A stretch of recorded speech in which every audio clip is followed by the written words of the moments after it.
Howdy. Today I'm going to be making a key to a 2016 Subaru, and all keys are currently lost, and I'm going to do this one a little bit different. I'm going to do it by EEPROM. So the first thing I need to do is remove the body control module, which is located down here in the driver's area. We're just going to come down, we're just going to turn our head up, and our body control module is right here. And it's pretty simple to remove. We're just going to do some connectors. I don't even think there's a bolt that holds it, but let's go ahead and get it pulled out.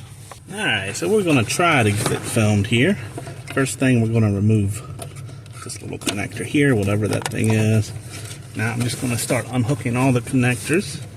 Helps if you have a little screwdriver. A little flathead is best. I don't have one, so I'm going to use this guy. And I'm just going to slowly pull these out, one by one.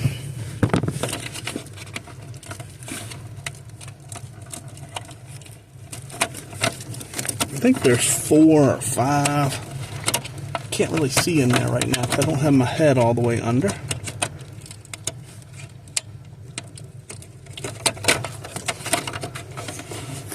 Now, I know what you're thinking. You're thinking, why are you doing this? Just make the key through OPD. And to that, I say, I just like having a little fun, keeping my skills intact.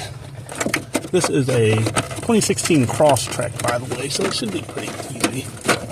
Okay, and then that just slides out, pulls right down. There's our body control module, which will have our EEPROM in it that we need to add the key.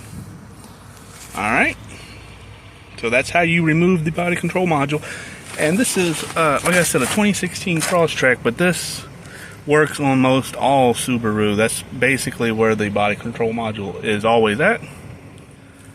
But anyway, I'll pick this video back up at the shop when I have everything on the bench and we go to program the keys.